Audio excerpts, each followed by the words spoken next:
Mr. Gopal Astana from Pune chapter is the chief dignitary of Pune chapter, and request him please introduce today's guest, Ms. Sandy. So, Astana, over to you. Thank you, Kiran. Uh, as he said, Gopal Asthana is my name, and this is my great pleasure on behalf of Dignity Foundation to welcome Sandy Dias Andrade, a psychologist, to address us on the subject of mindfulness today. Founder, director at Just Being Center for Mindfulness Presence.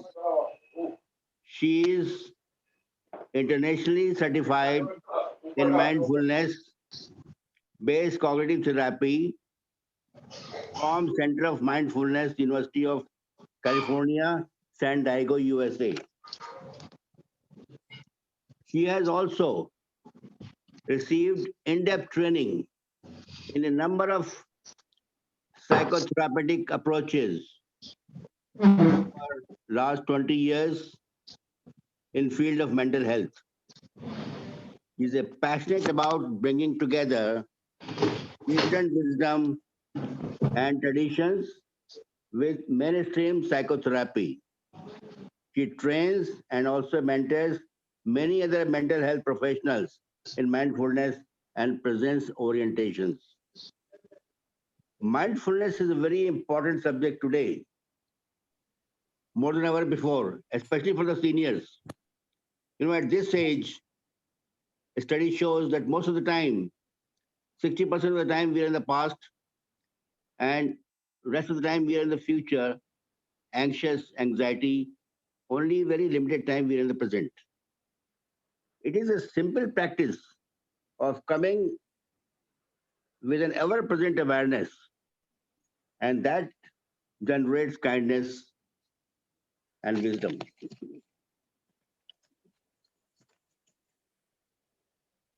Research has shown that mindfulness is beneficial in increasing our sense of well-being, attention, and increases our empathy. Sandy is not new to us. Last she came in August, to teach us on mindfulness. And she has been an old friend of Dignity Foundation. We have been inviting her to speak in our medical conferences over the last couple of years. We welcome Sarah also, our colleague who joins us today.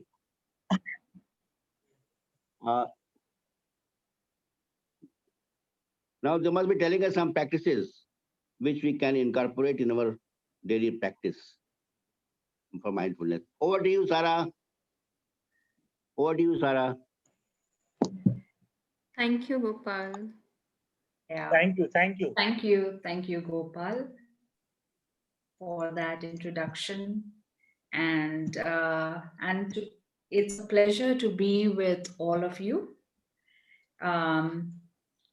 And both for Sarah and me, last time we were here, we were with we had done a session with the Dignity Foundation, Sarah, Pooja, and myself.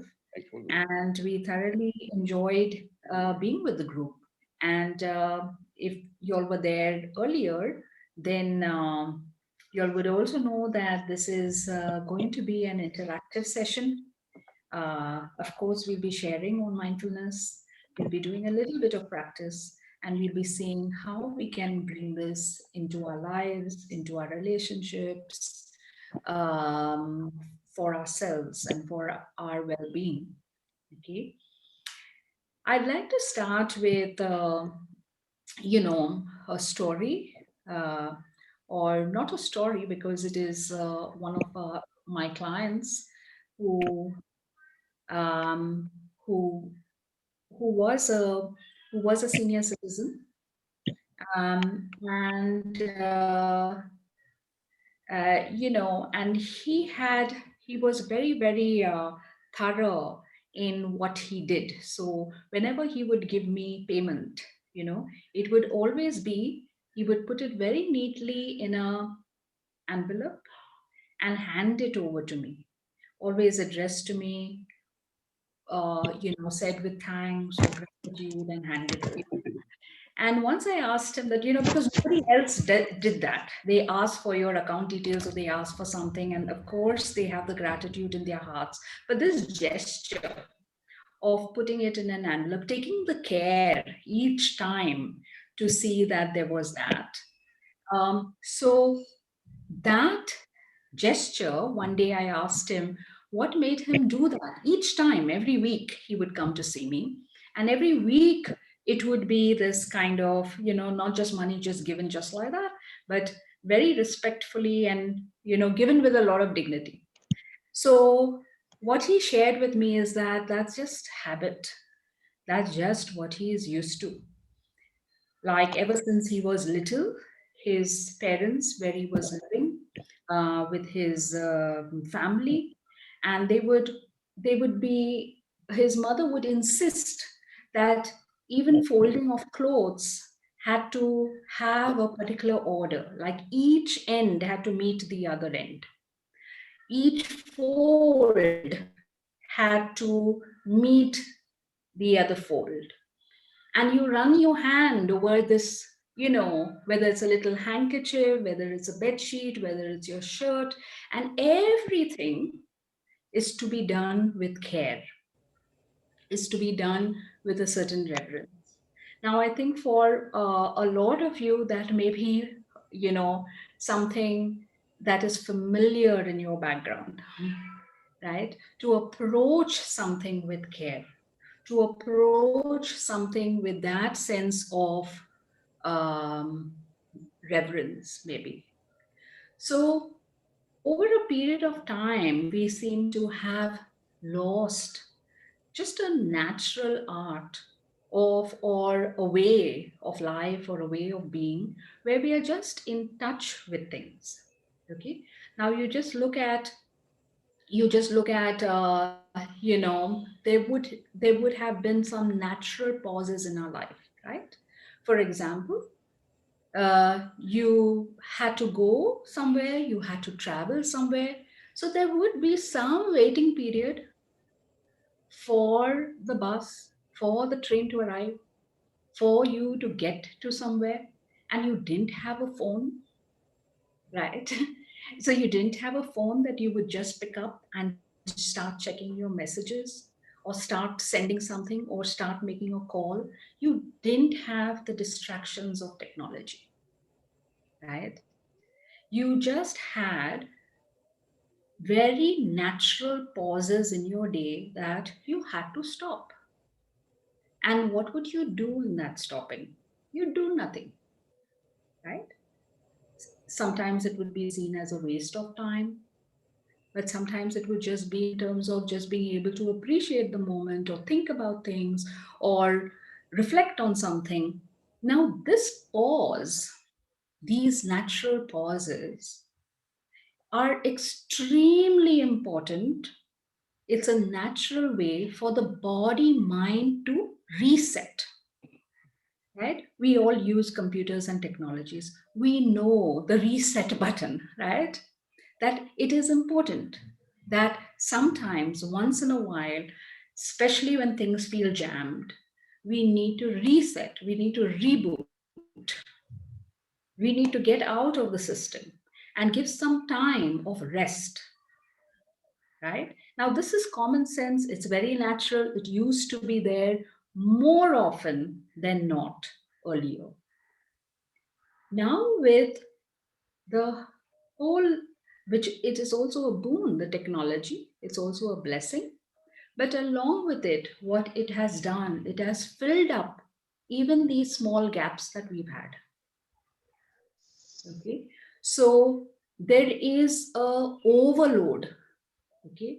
There is an overload on the system. There is a inflow of information. There's lots and lots of information. There's constant texting, there's constant replying. Whereas before this whole mobile culture, before technology became so big and so huge and such an integral part of our lives, we had to wait, right? We call a friend, the friend's not at home. We have to wait, right? We have to wait for them to call back. We can't send them a message. It's not just on our fingertips, right? So this waiting does a lot, actually. This waiting helps us to be and recognize how we are feeling.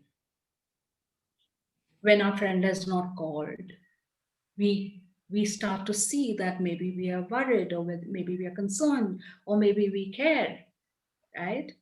This waiting helps us to see that. Now, if my friend is not there and I'm messaging and there isn't the there isn't the possibility to stop and reflect on what is happening. It's just a constant interaction. Okay. So many examples of this where waiting as a natural ability has disappeared.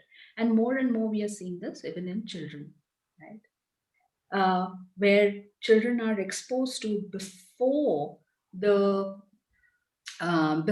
brains have developed to a certain extent where they can absorb things before they are ready. If they are exposed to this kind of technology, then it is even the consequences of that have far-reaching effects. Okay, because we don't have the capacity then to also control our impulses. I have to do this right now. I have to message right now. I have to receive a reply right now. If I don't receive a reply right now, it means something is wrong. And I can't deal with this anxiety that naturally comes up when we have to wait. So it diminishes then our capacity. So now, since with this kind of influx, with the need for, where, like I said, there aren't those possibilities of this natural pausing, this natural waiting, we have to deliberately, consciously create those pauses. Okay. So it has to be intentional now. Like there's no other way, right? We have to say, I am taking a break. I'm not going to be checking my messages from this time to this time. I am going to be spending more one-on-one time, or talk time, or this is my time to take a walk and not be on my phone when I'm walking, So we have to deliberately make these choices now.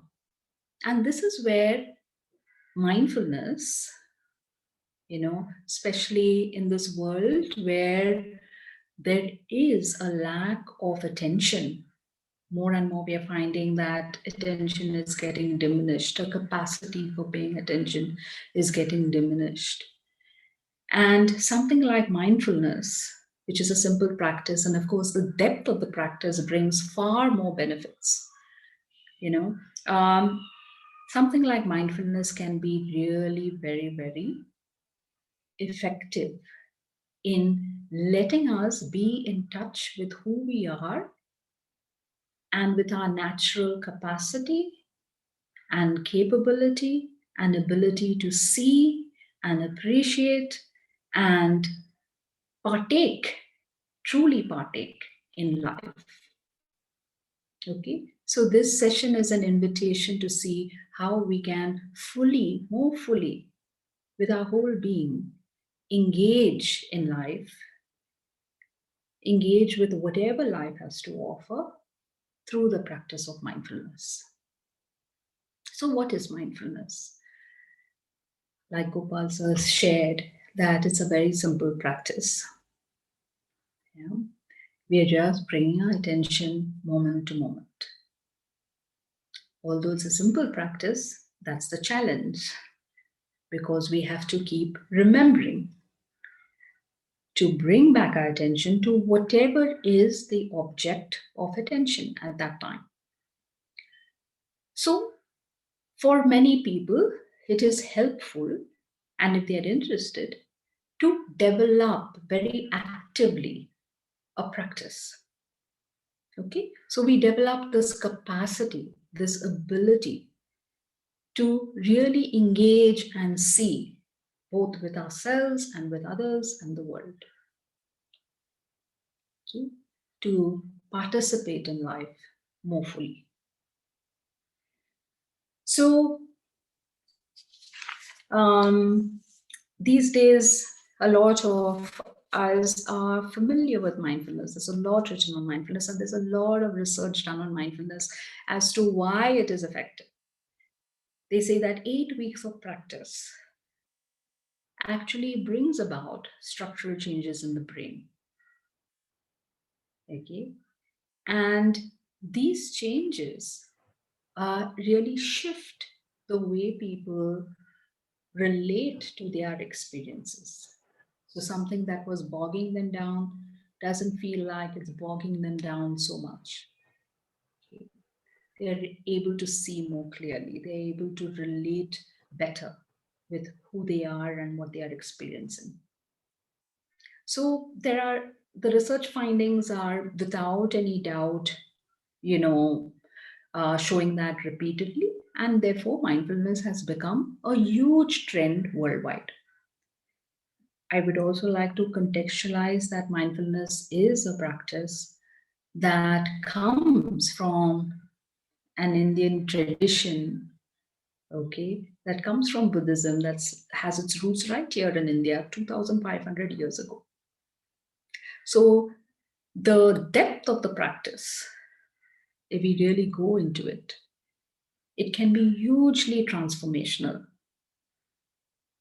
And it can bring us into a deep sense of wisdom and clear seeing. That's the promise of the practice, right? When we do it systematically. But even if we don't do it systematically, we can still gain benefits. So, numerous studies have shown 10 minutes of practice a day. That much is also enough. Okay. And it doesn't take much to practice, right? We can bring our attention through the senses. We can bring our attention here, right now, like Gopal sir was sharing. Otherwise, our mind is ruminating about the past or it is worrying about the future. Okay, it's not here. So, to orient our attention here, to be present with what is going on, we can use the senses, we can use the breath, we can use the body as anchors. Okay. One simple practice, like we just take a minute, okay? And just for a minute, just bring attention to all the sounds around you.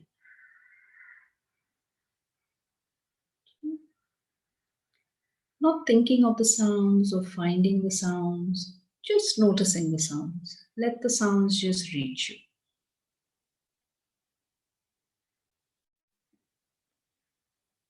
If there are thoughts or whatever, it's all right.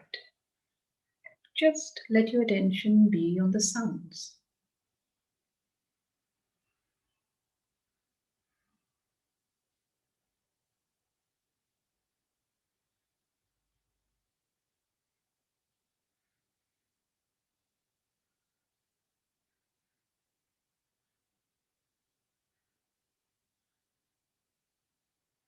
Yeah. And just like that, just right here we are.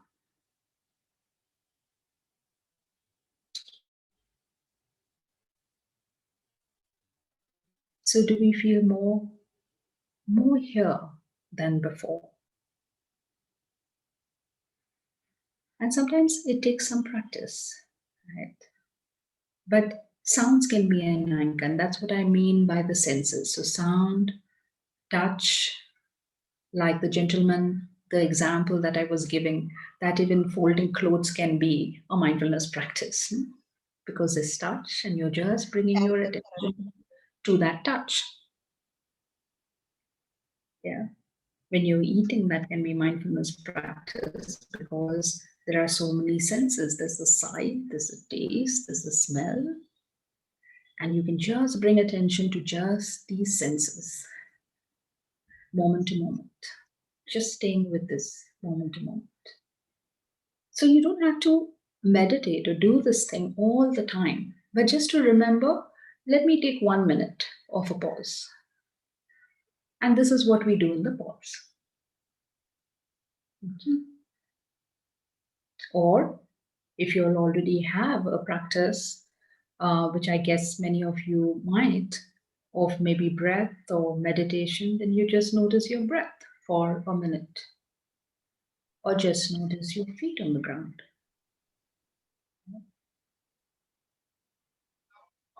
So the senses, the 5 senses, body, breath. You can just bring in any of these, any one thing can be the anchor to bring the mind here now and create a gap between ruminating from the past or worrying about the future. So these gaps, these spaces in the thinking, in the feeling, in the living of life is very, very important.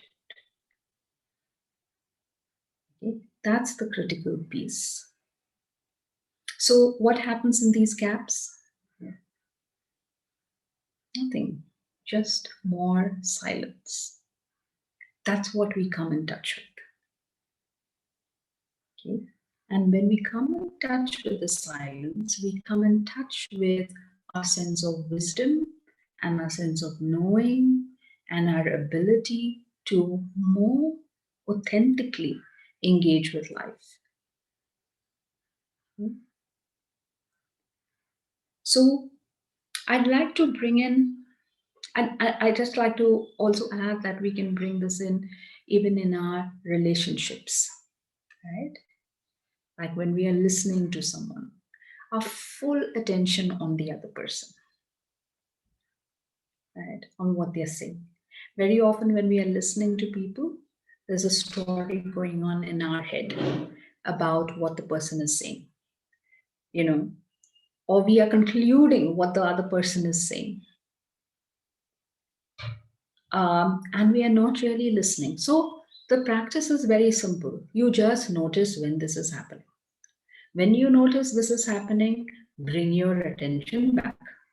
Now, in relationship, the other person is the object of attention. Okay. So what is the object of attention? That's the only thing where you need to bring your attention back. Right.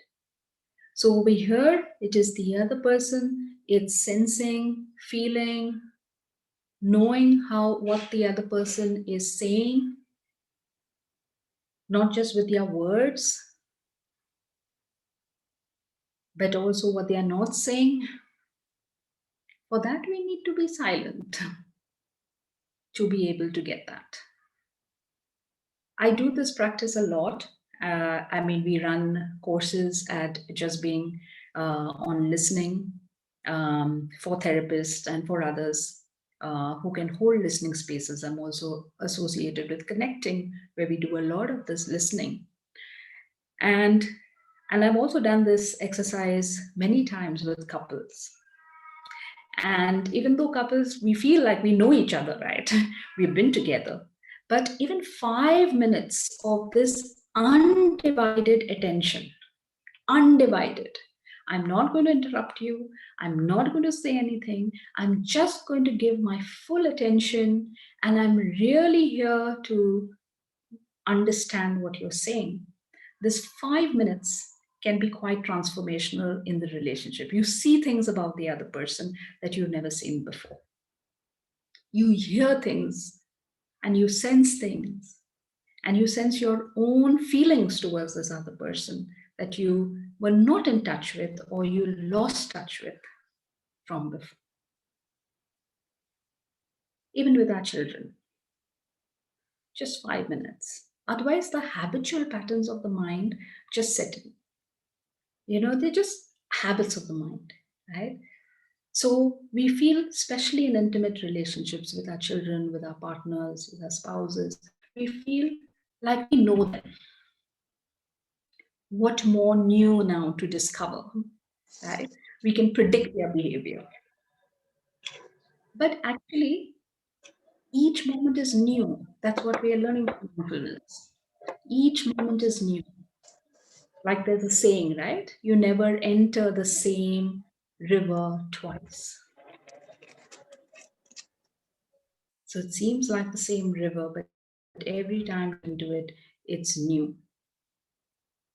So we step into our relationships, we step into each moment with this sense of newness, of wonder. Even if I've known the person for very long, in this moment, let me meet them freshly by giving my full attention to who they are and what they are saying. Okay? So we need this inner silence and an inner sensing. And mindfulness helps us to cultivate that. So I'd like to just share 3 aspects of mindfulness. Okay. And I'll call them the ABCs of mindfulness. Okay. A, what are your steps? The first one is the pause, which we've spoken about. How do we pause and what do we do in that pause? Right? 3 aspects of mindfulness that become quite critical if we look at it is A, acknowledge whatever is going on as is. We are not trying to change the experience. We are not trying to do anything different with it. So our first step is, okay, this is how I'm feeling. This is what is going on. Whether it is pleasant, unpleasant, we just notice that this doesn't feel too good. This feels good. And this is how it is. Okay. So our first step is acknowledge. A, acknowledge what's going on. And to acknowledge what's going on, I need to notice, right? And to notice, I need to pause. Okay. B is befriending. Befriending what we are experiencing. Making friends with, right? So there was, I was talking to someone yesterday, and she was sharing with me how she has a lot of trouble with, she really needs help, but she can't let somebody into her life. And as we listened and as we stayed with how she was feeling, she said, I asked her why she couldn't, what was it that was going on for her? And she said that no. And after listening to herself, she said, I can't let anyone in because I can't trust them. Right? Now she saw this as a barrier, like I can't trust, and this is causing me problems. Okay. This part in me that can't trust is causing me problems because it's not allowing me to get the help. Right? Now, normally what we do, we say, okay, if this part is not allowing you to trust, then you must learn to trust. Okay. Somehow you must learn to overcome this barrier. That's what we usually tell ourselves. But when we come to see it from the lens of mindfulness, we are saying, okay, so she said that there is something in me where I cannot trust others for them to come in to help me. And as we stayed with this place that couldn't trust, what got revealed is not that she doesn't want people to come in, but she wants the right people to come in. Okay. So her statement changed. What her fear told her because she was feeling fear of letting people in, what her fear told her and pointed her towards is let the right people in. Don't let anyone in. Okay? So, this is what we mean when we say you can turn towards, you can listen to even what you feel is a barrier in you, that you feel is a negative trait in you, that negative feeling, that negative emotion can point you in the direction you need to go if we can listen to it. Yeah? Because our feelings are really the signpost. They're just telling us, okay, this is the right direction. Please go ahead. Something here doesn't feel right, and we might not know what that something is. So we can stop and listen and find out what's not feeling right here. Okay. So this second aspect of befriending takes some time. But what we can start with is with just pausing and noticing, acknowledging, and sensing. Okay. And what's C? I said the ABCs of mindfulness: acknowledge, befriend. And C is for contemplative inquiry. We inquire then, okay? As we stay with whatever there is that is coming up, we inquire into it and we see, we ask, what is it then that is needed? If I'm feeling this fear, what is it that I need? Maybe I need support. Maybe this fear is indicating that I need support. Or maybe I need something nurturing. Or maybe I need some of a friend or someone to talk to. But if we listen to ourselves, we will know and inquire into it from a place of silence. We will know what is the next step to engage in. What is it that is needed? Okay? That is true in our experience.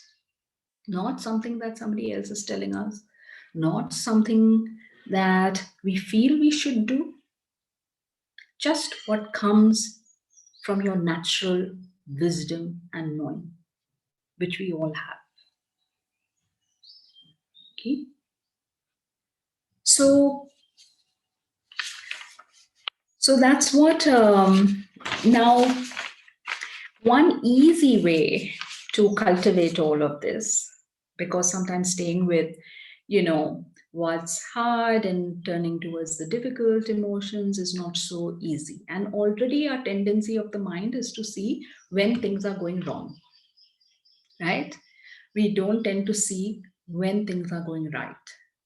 So in order to be able to do this, we also have to develop a capacity to also see what's good actively, consciously. Bring our attention to what's good, what's okay. Acknowledge something doesn't feel right, and then say, what is it that I can appreciate? Like, look around, see what's there that you can see and appreciate. It doesn't have to be big things. We can appreciate the sunlight on our face. We can appreciate the cool breeze on our skin. We can appreciate a warm cup of tea. We can appreciate a handshake, even in these times, especially.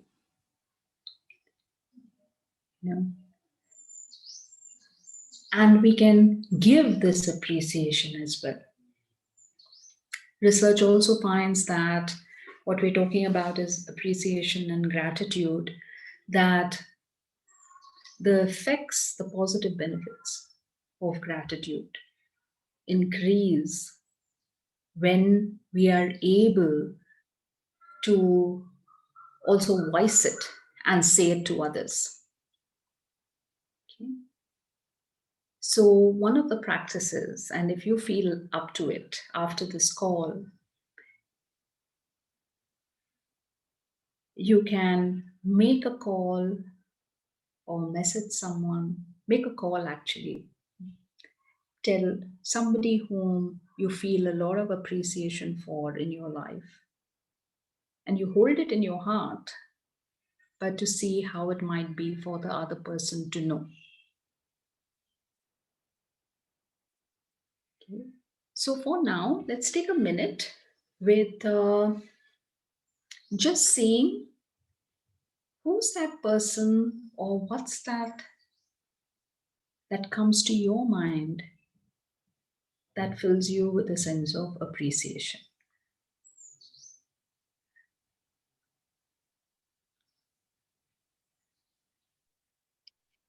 Can we close our eyes here and remember the person and do the appreciation?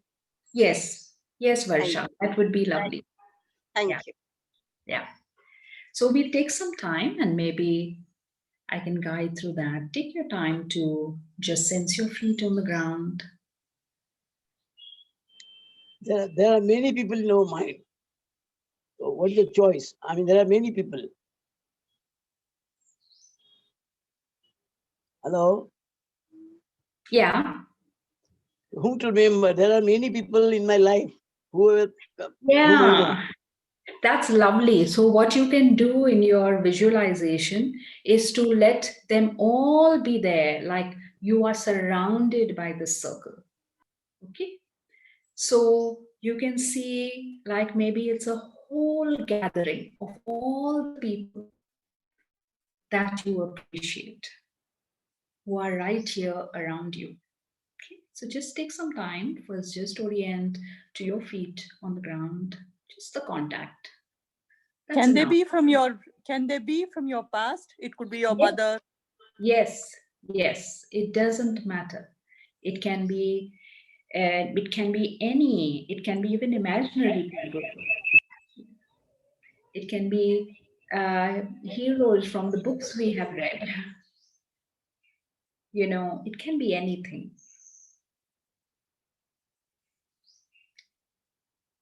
So take some time just to get present by just bringing our attention to our feet, to the contact with the earth, letting ourselves feel this contact.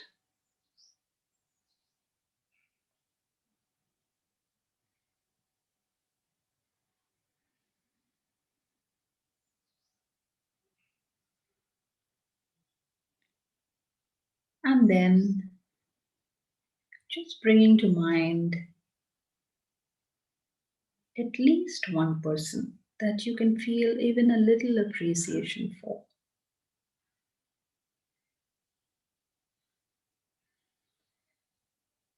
And maybe people who have also met you with kindness. Like when they see you, they meet you, their hearts open up. You see the smile in their eyes. They welcome you. So think of those people who have welcomed you, who have honored you, who have seen you.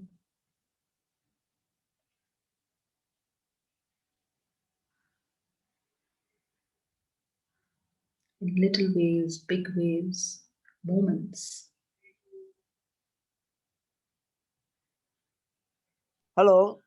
Yeah, and let yourself be surrounded by this circle. Just see yourself surrounded. Let it be as big, as small, it doesn't matter.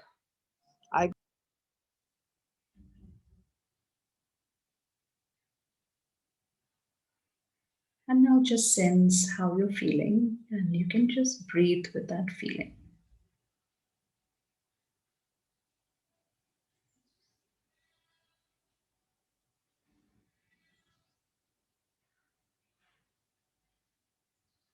And maybe you feel something, maybe a sense of appreciation or gratitude, or just check however you're feeling.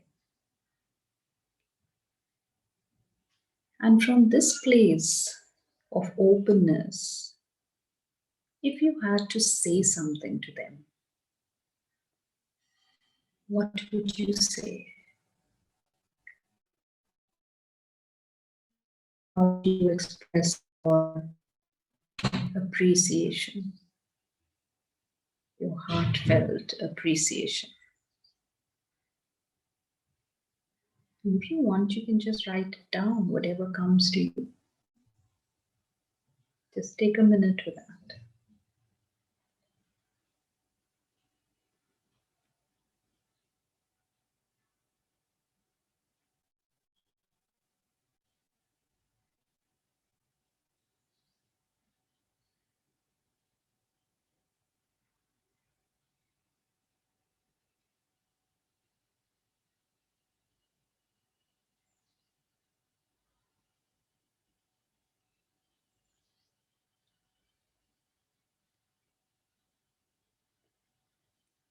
And if you'd like, after this call, you can call them up and say it directly to them. So your heart gets filled, their hearts get filled, and in the shared energy, we feel full. And when you feel full, you just breathe with it. Take it in. So this is what we do with gratitude. This is what we do when we see things that we appreciate. We see someone smile, we meet someone, we then see it, notice it, and take it in. Like you really breathe in with it. Let it fill your whole being. So it has to be sensed in the body, in the bodily level. And for that, you need to take at least around 90 seconds for your body to register the feeling. Otherwise, it becomes a thought. It remains thought. But for your whole body, for your whole being to really absorb the feeling, you need around 90 seconds. Okay? So whenever you have a moment of appreciation in the day, whenever you notice something, just breathe in that sense of appreciation. Just take 90 seconds with it. Sensing the feeling. Okay? Or just take a pause. That's what we mean, just take a pause.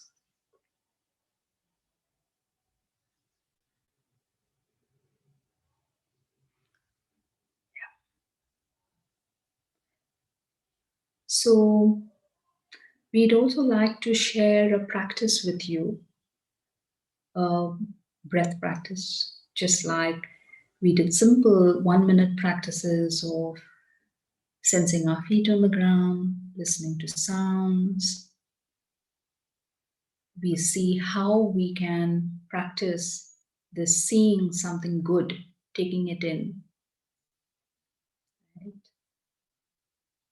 And then sharing it with someone else. And Sarah, I'd like to invite Sarah to just guide us while we are feeling silent, just through a short breath meditation.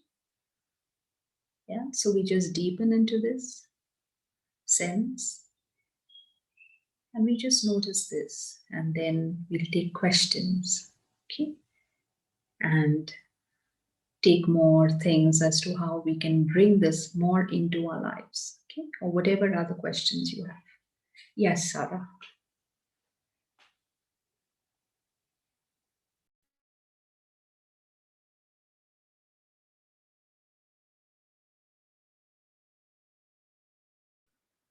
Okay, yeah. Thank you, Sandy. So just inviting everybody to stay with this sense of presence that you may have touched into, and some conscious coming into your seat, wherever you're sitting. And just taking a comfortable posture, something that's not too erect but yet helps you stay awake.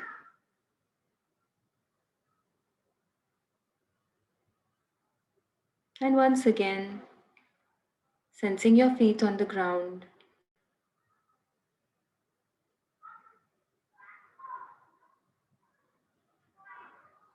Just noticing the support that the ground is providing.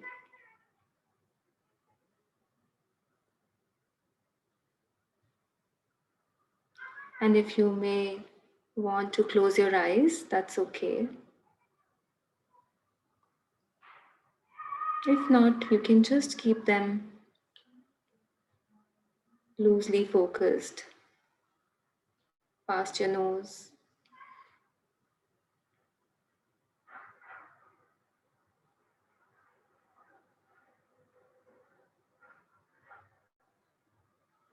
Just noticing how that feels coming into this conscious contact with the ground.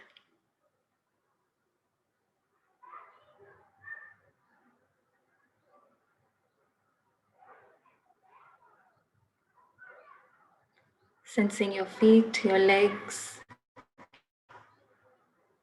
your sitting bones, and the contact with the chair.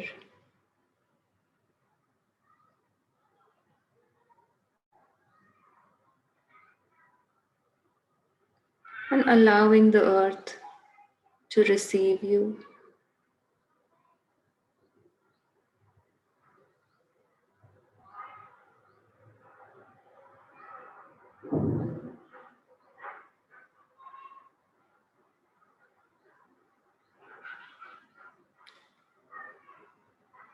Just inviting your attention to the breath,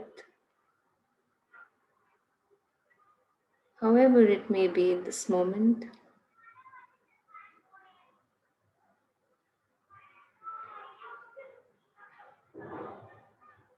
Just breathing in, breathing out.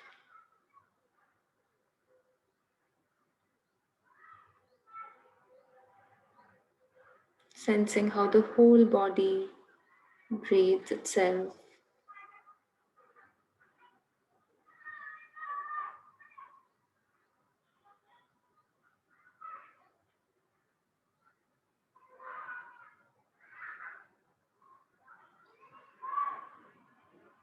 Breathing with whatever it is that's here as a way of acknowledging.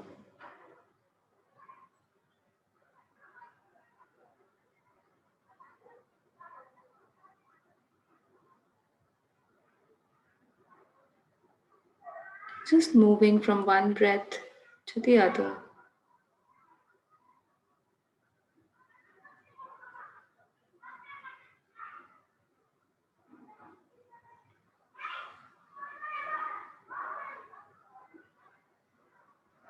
And your mind may wander into the past or the future. That's okay. Whenever you notice that, just gently bringing it back to the breath and the whole body.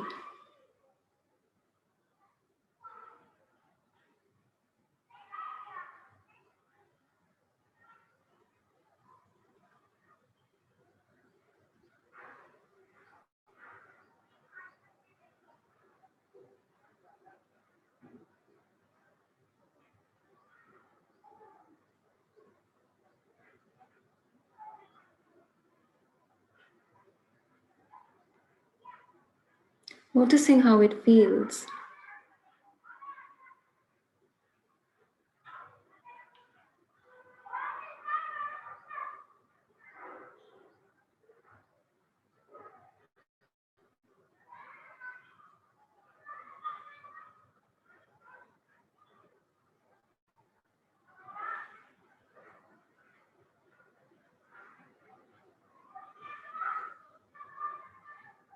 And slowly opening yourself up to the sounds around you.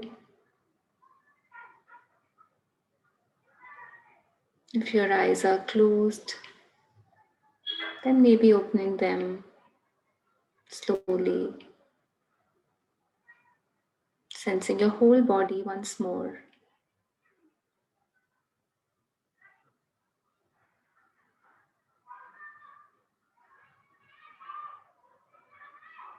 And just taking a moment here to notice how you're doing.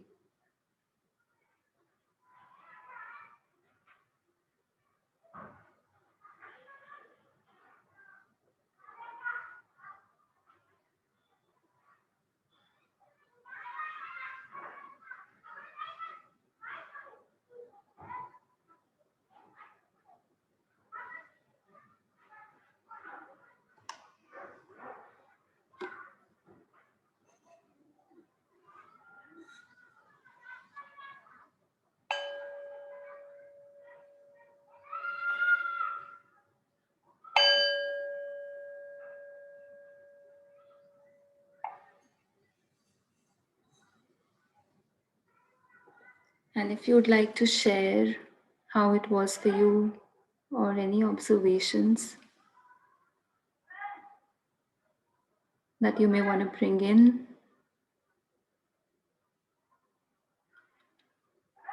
or what you noticed, we can open the group for sharing. My name is Radha Madhavan. I felt now very soothing and calming.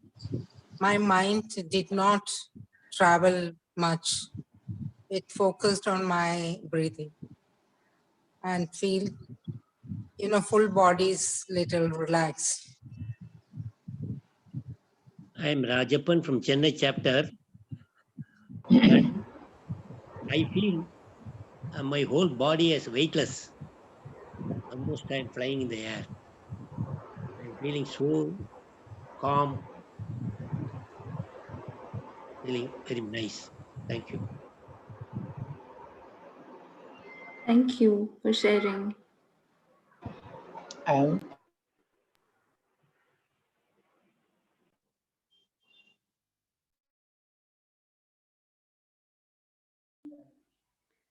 I think we can't hear. I am Mrs. Bhanumati. Hello. Yes. I'm basically I'm very hyperactive person, and I keep myself engaged all the time with something or the other, and then at the end I become so tired. And of late, memory is a big problem. But this, sitting silent, like what you have told, it was really very soothing. I think this will help me out.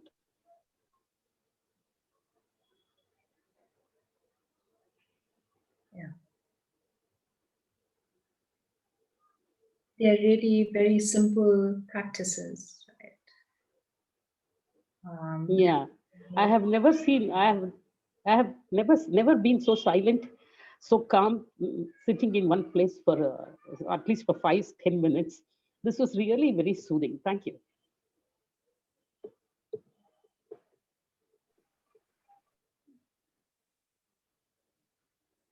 So we'll also take in questions or about anything that was shared today. Any? Can I speak? It Yes. is just like going inside you, your inner world, and try to remain there for some time and be calm and peaceful.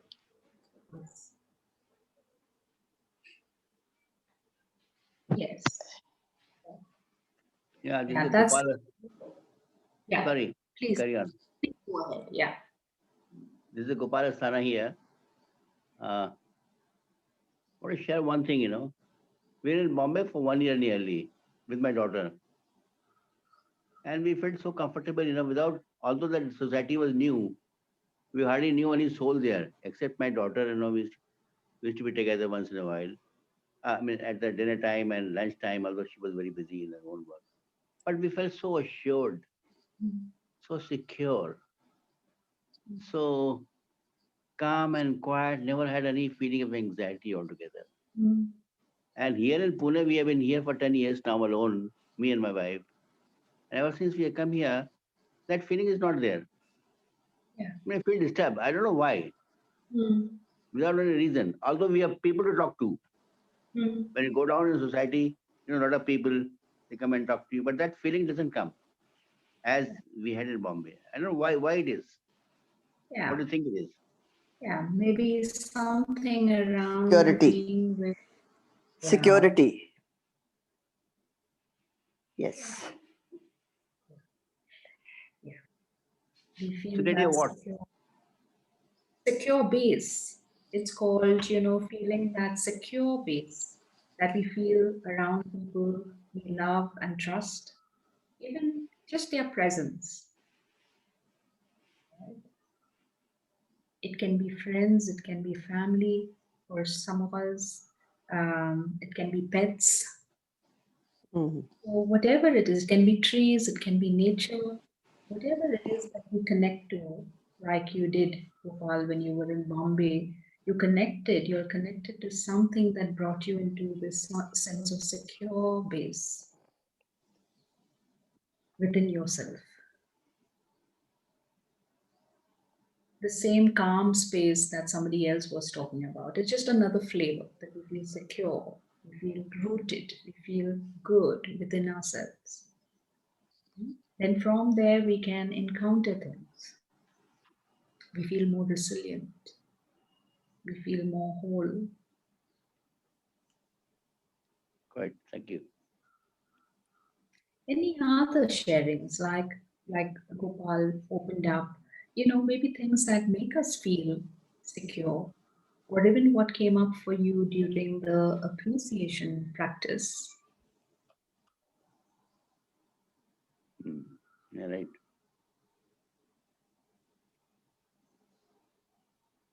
Thank you. Thank you, It's Sandy. Yeah, it's nice to listen to stories. It's nice to listen to experiences of each other as well. To just take some time to just share how it is for you. So let's open this up. Yeah, somebody wants to share. Okay.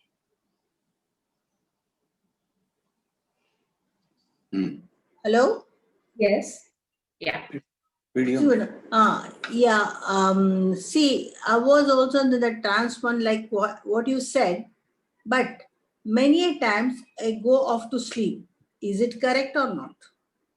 Well, we just notice that that's what happens, that the mind is sleepy, right? And we try to just be more alert in the mind. So sometimes, movement is better, like going for a walk. We might feel more present. Being in nature, we might feel more present than just sitting and watching our breath. So we do what works for us, whatever is the anchor. So Into one. it's nothing to do with like if you sleep, it doesn't. Like it's quite a peaceful sleep, not that disturbed one. Yeah. But over a period of time, we start to remain awake. I mean, that's the whole intention. Yeah. Correct. You are very correct. So it happens Thank after you. time. Yeah. Acha. Yeah. There's a nice suggestion that has come up that RG Prabhu says that maybe this mindful exercise can be done daily after prayer or yoga exercises. It is like meditation. Yes, very much. And yoga itself, you can bring, that's what yoga is, the essence of yoga is like really to bring in this awareness with the movement, with the breath. So even when doing the yoga practice, if you have a yoga practice, then to bring this attention with the breath, with the body.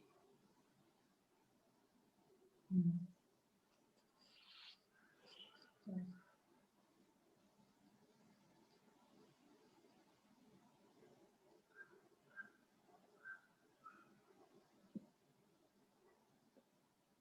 Yes, Harish? Oh, sorry. Yeah, you were not there.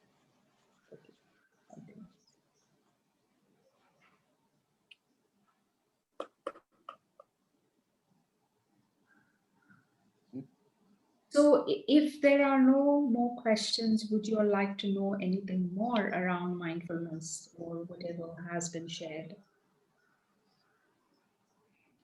And I can share some more things. In fact, I am Pramila, and if your mind is disturbed and constantly, worrying or thinking about something, and you want to calm your mind, what should you do? Because mind is such a thing which keeps on working over yes, time. yeah, So how to control that? How yeah. to make it peaceful? Yeah, so when we are practicing mindfulness, we are not looking at so much in terms of controlling the mind. Yeah. What we are looking at is we are observing, okay, the mind is restless right now. Right. If it is restless now, what is it that can be supportive right now? And we do that, right? Not to make the mind calm, right? Maybe just see, okay, what is this restlessness that is coming up? I mean, without any rhyme or reason, there's no reason for that. Yeah. But then also you feel like this, so that's what I want to find out. Yeah, so then you can stay with an anchor, anchor of the breath, anchor of body, anchor of through any of the senses or through movement. You can choose an anchor and just wait with the anchor for a while. Let the thoughts come and go. So one thing that actually interferes in the practice for many people is that we try to not let the mind wander. Now, when you don't let the mind wander, because like you were saying, Pramila, the mind it will keep moving. No, I mean that unnecessarily you are. Yeah. But that is the nature of the mind. It's like, it just keeps moving, right? Right. So we just stabilize the attention by bringing your attention to an anchor inside or outside. So the anchors are the breath, body, the senses. So what you're seeing, what you're touching, what you're tasting, what you're hearing, sound. So any of these can be the anchors. To divert the mind. Yeah. So again, you're just bringing your attention to the anchor. And then, like somebody was just sharing with me, that we did this little practice. And she said that when I was sitting before the practice, that I had so many thoughts going on because I had something to do, right, after that. And they were all thoughts which were important. So she didn't want to lose those thoughts. But she stayed with the breath. And what she found is that as she stayed with the breath, all the thoughts started getting sorted out, like how we sort out our clothes, right? It becomes neater. So we don't have to fight the thoughts. Just remain with the breath, let the movement of thoughts happen, and then it will settle on its own. It's like if you don't stir the pot, everything settles. The water will settle, the mud will settle, and things will get clearer. You'll be able to see through better. So that's the analogy that is used, right? So if we don't do anything with the thoughts, if we don't do anything with the wandering mind, but just stay put with the breath, with the body, or the senses, then the mind starts to get still on its own. I just wrote a blog post on, I was baking and somebody shared with me I needed to make caramelized sugar, the sugar that's brown that was needed to top something up. The advice that was given to me is that you let the sugar be on low heat and just leave it, so, and it will become caramelized. Now, I've never done that before. So when I put the sugar on the fire, I had so much of an urge to take the spoon, to stir it, to see whether it is caramelizing, to make it caramelize better. There was so much of an urge. But this is what we try to do with the mind as well and with problems, right? We try to solve it. We try to do something.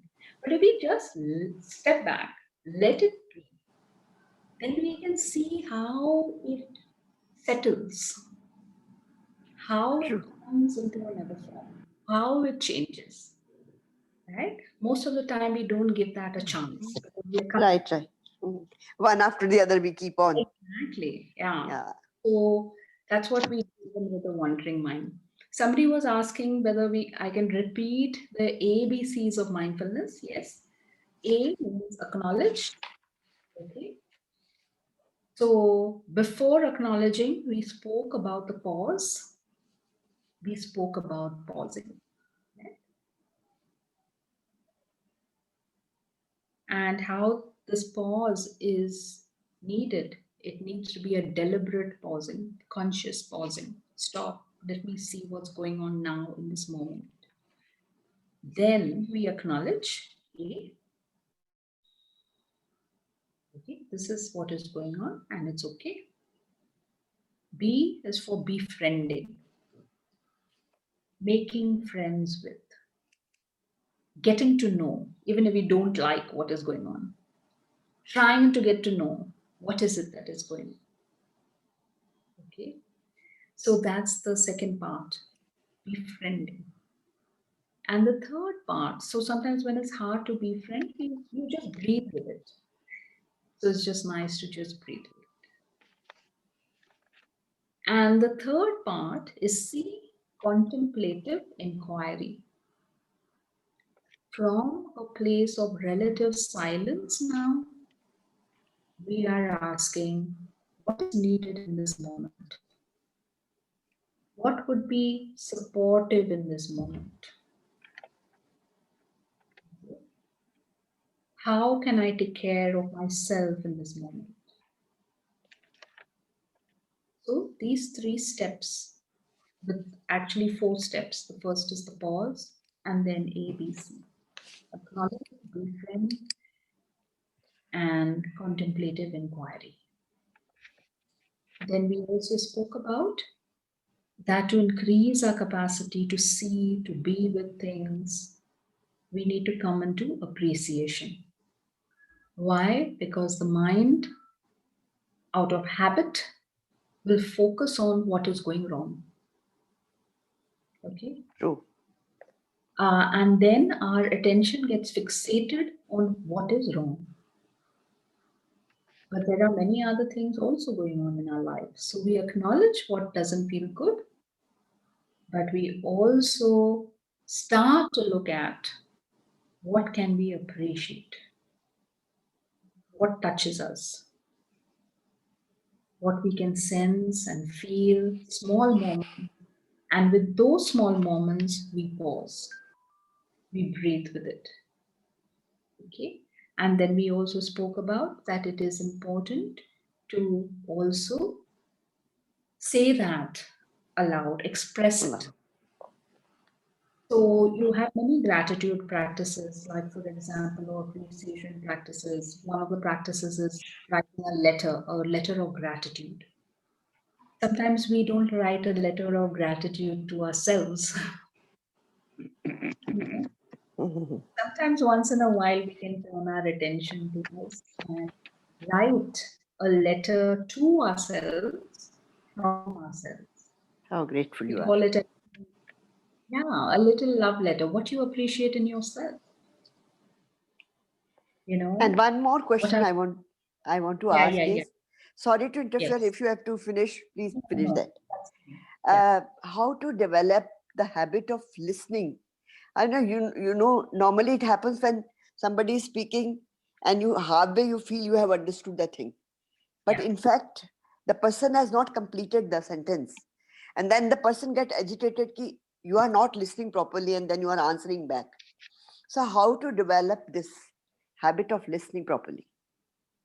Yeah, thank you for bringing attention to that. That's also something we touched into in terms of listening and how mindfulness can be brought into listening. One is intention, right? Just for 5 minutes, make this intention that I want to listen to this person. I want to really be there for this person. Okay. I want to be fully available for this person just for 5 minutes. Okay. Now, in those 5 minutes, any urge that comes up for you to say something, ask something, just notice the urge and hold back. Don't say anything. Okay? Just for 5 minutes. Mm. And give your full attention to the other person. Okay. And after that, maybe when the person has stopped talking, right? Then you might see, okay, what do you want to know more? Bring a sense of curiosity about what they are experiencing. Very often somebody shares with us, like I see that even in my daughter, she's sharing something with me. Immediately I'm making it a teaching point. Right. It's not needed. She's just sharing something with me, right? So I can just listen to it and now get curious and ask her about her experience and about how she feels and why she's saying what she's saying. You know, and there is another time for telling her things and teaching her. So we practice this consciously because otherwise the habits, like you're saying, you know, are very strong. Yeah. And interfere with our relationships. Right. Yeah. So we bring in intentionally the habit of a new habit of listening. Okay. Yeah. Thank you. Thank you so much. Thank you for your question. Yeah. Thank you.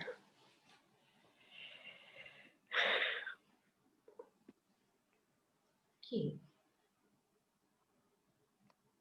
Maybe we can also share what's here for us. Just check in.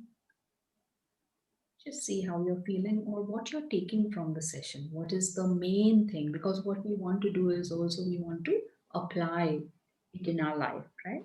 So what's the one thing that from today you would like to bring consciously into your life?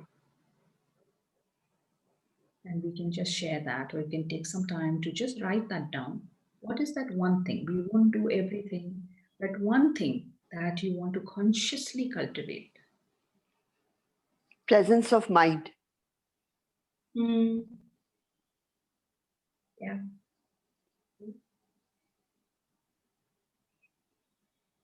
Being in the present. Being in the present.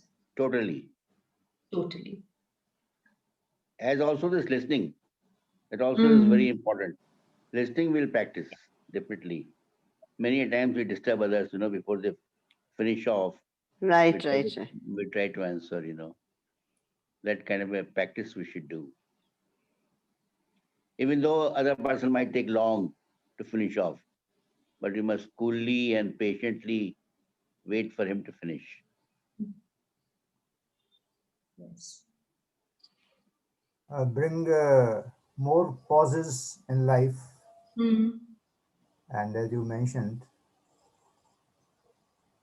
I also want to take this opportunity when you said that you appreciate what you liked in other persons. I highly appreciate the way you conducted the session. This is, I feel that most of our people want to say. Yes. And I just want to say 2 lines, maybe in Hindi. Yeah. You understand Hindi, Sandy?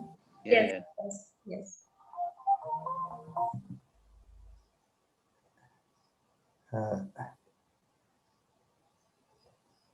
मंजर भी बेनूर थे. मंजर means the atmosphere. मंजर भी बेनूर थे, मतलब उनमें कोई रंग नहीं था. There were no luster. There were no luster. मंजर भी बेनूर थे, फिजाएं भी बदरंग थीं. फिजाएं means sight. मंजर भी बेनूर थे, फिजाएं भी बदरंग थीं. शैंडी और सारा है, मौसम सुहाना हो गया. Wow. Thank you very much. It was a wonderful session, and I think you will agree with me that we have become wiser than what we were about an hour before. Right. Thank you very much. Definitely. Thank you very Definitely much. wiser. Thank you. Thank you. Very wiser. Yeah. Wiser and peaceful. Yes. Yeah. Okay. It was a pleasure to be with all of you. And you can take some moments, and I hope that after we finish this session, you're not just sending or calling up that one person we said that we would call up and let them know that we appreciate them, but also send messages or let people know in this group, what you appreciate about them. Yes. Let's send these positive, appreciative notes to everyone. Create a chain of sorts.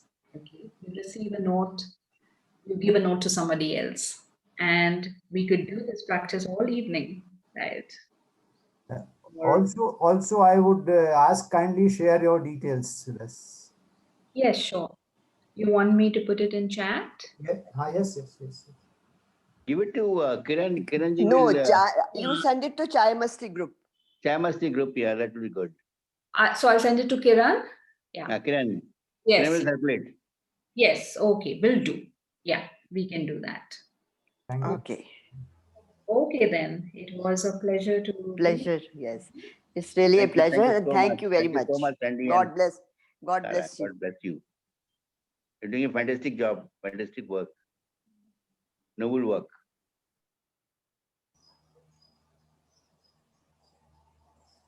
Where's Kiran? Where's Kiran? Kiranji? Kiranji? Where's he gone?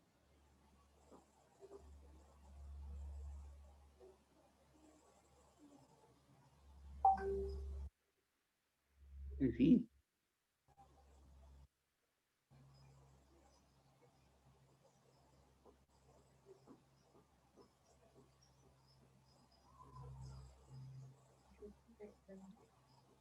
Mr. Kiran?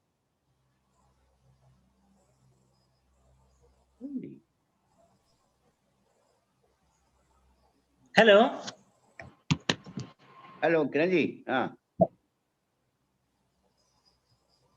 Yeah, Yes. actually, yeah. Hello, hello. I am from Bangalore, Bangalore, Chowdi. Very nice program. It is very useful to us. My name is Shardamani. Hello. Hello. My name is Shardamani. Very beautiful program. Yes. Okay, madam. Okay. Much. I am from Bangalore. Okay. Hello. So many points I noted it. Thank you Hello. so much. Hello. The way you speak is very calming and soothing. Your voice and the way you conducted the program was calming and soothing. Thanks a lot. No, does anybody have a questions? Yeah. Hello. Yes. Sandy, very nicely conducted. Thank you. I'm Chennai chapter Padmanabhan. Okay, thank you. The way in which your session, very nice, polite, and calmly you attend. Even though you are younger to all, you are nice and attractive. This is the sleeping time for us, but you don't allow us to do it. I'm so glad. Thank you. I would like to convey my appreciation for your talk. It was very interesting. I've been practicing this one for the last more than 3 years. I do it at night before going to bed. And I've been finding it very useful. And nowadays, I don't get any thoughts in mind other than what I am concentrating on. Hello. Okay, good. Hello. Yes. Hello. Yeah. I am Jayaraman from Chennai chapter. Yeah. Then where are you from? Hello. Hello. I am from Pune. Yeah. One more thing, Shandy, I want to share. Yeah. That you mentioned that when you do something very ordinary thing, that even you folding a cloth, it should be accurate and perfect. I am giving you one line example. I am from Navy. I am a Commodore in Navy. I was a Commodore, 30 years in Navy. So this, you must have heard this US SEAL. SEAL is the operation. US SEAL is the organization of American Navy who conducted the operation against Osama and all. So he was, there is a famous admiral there, and he was asked that what is the secret of his success? And he mentioned one sentence that my secret of success is that when I get up in the morning, first thing what I do, I put my bed very clearly. I put the pillow at the right at the one side in center, and I very immaculately fold my bed sheet, and I keep everything very, very nicely first thing in the morning. So they asked him, how's that it became your success? Then he mentioned that in our training center, we have to do every day the same thing, and it has been inspected.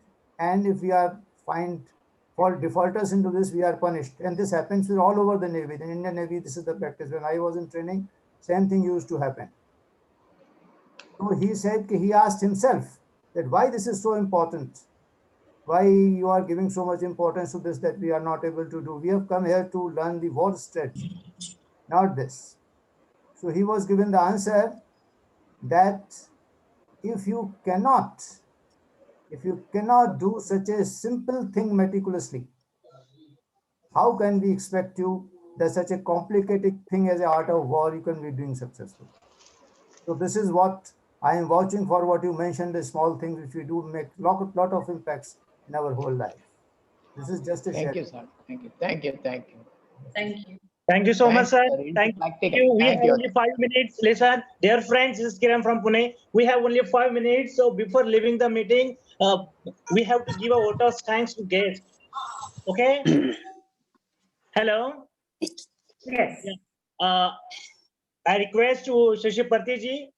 Rajesh, you please unmute it to Shashi Parthi so she would give a vote of thanks to guests. Yeah, thank you, Kiran. I'm unmuted. Yeah. And on behalf of the Dignity Chai Masti Group, it is my pleasure to thank our guests today, Sandy and Sarah, for such an interesting, interactive and informative session. And Sandy, I'm sure we have lots to take home today and a lot to practice too. So I love the way you explained all the 3 ABCs of mindfulness and the breathing technique, the breathing practice, and also the appreciation practice. I think we will all of us really appreciate, and it is a very gratifying experience for all of us.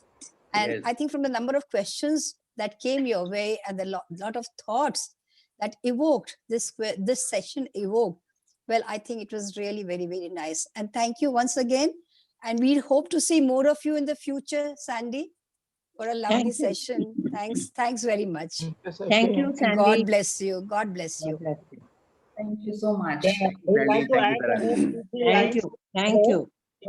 I would like to add the 2-3 lines more. I also thanks to Chief Dignitarian Mr. Gopal Astana. We also thanks to Head Office team, Dr. Sujay, Rajesh, and other team member from Head Office. We are very grateful to providing support to be organized such a program. Thank you so much. Thank you. Thank you so much. With permission of the Head Office, it is declared that session is over. Thank you so much. Thank you.